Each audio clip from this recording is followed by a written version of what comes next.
A small battalion of Ukrainian soldiers are now in Oklahoma to learn how to operate the latest addition to their armory against Russia. About 90 to 100 troops arrived at Fort Sill Tuesday. They'll be training with U.S. military for the next several months. The soldiers will learn how to use the Patriot missile system. In this case, that stands for Phased Array Tracking Radar for Intercept on Target. The U.S. is providing Ukraine one of these. They cost over $1 billion, and it takes about 90 people to operate them. Deputy Pentagon Press Secretary Sabrina Singh joins me now to talk about a whole variety of things. Thank you so much for joining me. Chairman of the Joint Chiefs of Staff Milley and Secretary Austin are going to be in Germany this week to meet with the other defense leaders. What questions are they going to try to answer, and what's the hope out of this meeting? What will resolve out of this meeting? Thanks, John, for having me, and appreciate the opportunity to be with you tonight. As you mentioned, on Friday, the Secretary and Chairman Milley are convening the Ukraine Defense Contact Group, where they will be hosting approximately 50 ministers of defense from all around the world. And this group is convening to meet to decide and to figure out what other materials and support and capabilities they can provide Ukraine. Just recently, we announced a package that was approximately $3 billion in aid to Ukraine. One of the systems that you just mentioned is the Patriot, which is one of our most effective, most lethal air defense systems in the United States arsenal. And so we're looking for our other countries, our other partners and allies around the world to help us support Ukraine. And as the Secretary has said before, and the President has said, we are in this for as long as it takes. And so that's what we're doing, and that's what the Secretary will be reiterating again on Friday in Germany. And Sabrina, what is the assessment of where the battle space stands right now? It's been this kind of bombardment after bombardment. Is the thinking that with a little more help, if more countries gave tanks and more material, that Ukraine might be able to go on the offensive and really take advantage of this moment? What's the assessment of where things stand in terms of the battle? Well, we're seeing heavy fighting in the Donbass within the area of Bakhmut and in Soledar. We're seeing the Russians continuing to dig in, continuing to use brutal offenses, whether that's through drones that they've acquired through Iran or other tactics. And so our goal here is to make sure that Ukraine has what it needs, both on the battlefield, on the front lines, and in their air defenses. And so part of what Secretary Austin will be talking about at the contact group is seeing what other capabilities other countries, other partners and allies can provide to Ukraine. Again, this is a grinding battle that we're seeing in the East, and the Ukrainians are not giving up. They're not giving in. And so we have to do whatever we can to help them in this fight. Does that mean, Sabrina, putting pressure on Germany? The Ukrainians would like some of these Leopard 2 tanks. The German chancellor has been reluctant.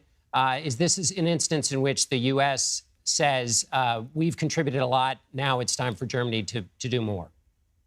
Well, every sovereign country will make decisions that are right for them. That part of the contact group is to encourage other countries to see what they are willing to give and support to Ukraine. But it is really up to Germany or whatever other country that might be to see what they have in their stocks, what they're comfortable with giving.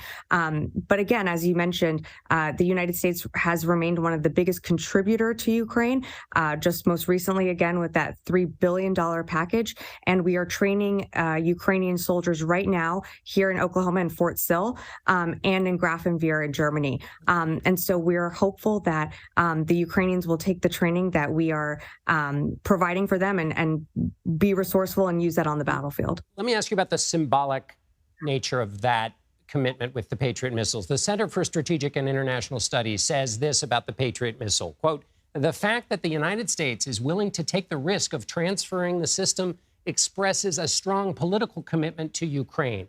So obviously the United States has been committed to Ukraine. But the argument that CSIS is making is that these Patriot missiles represent a next level commitment. Is that a fair way to think about it?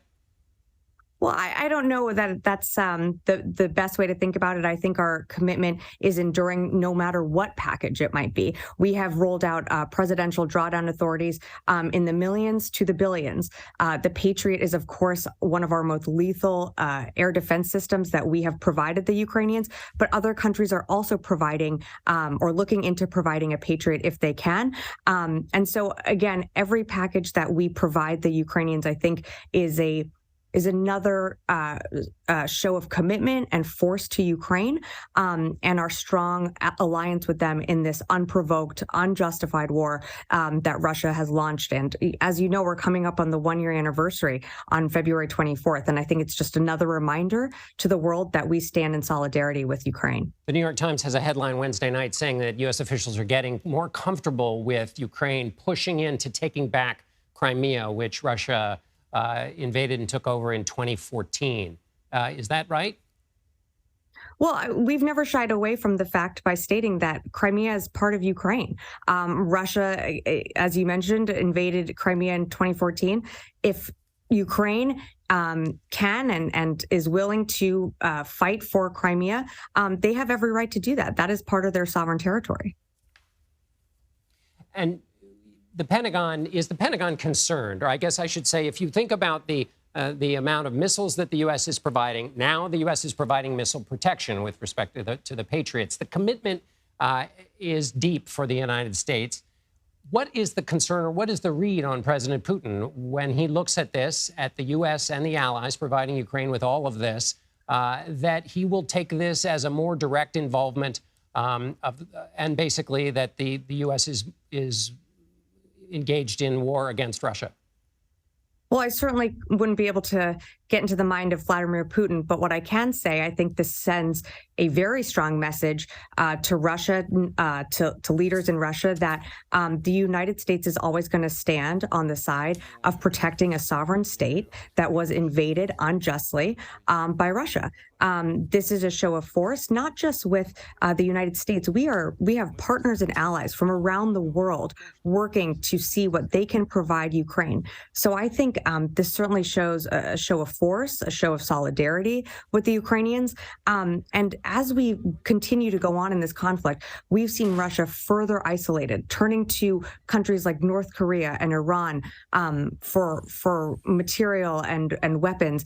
And we have become all the more stronger. I think you've seen NATO become more strong, or a tighter alliance grow with this conflict. And you've seen more commitments from our partners and allies all around the world, ready to commit to Ukraine in this fight. And I think that's a real show of force to Russia. But there's also reports that the U.S. is using material that's stored in Israel and also taking stocks from South Korea. So it's draining U.S. resources as well. You talked about draining Russia. It's also draining U.S. resources. Well, the secretary has been very clear from the beginning that we're never going to drop below our readiness levels. And so we feel comfortable with the capabilities and the systems that we are providing Ukraine in this fight, and will continue to do so for as long as it takes. All right, Sabrina Singh from the Pentagon, thank you so much for being with us. Thank you, John.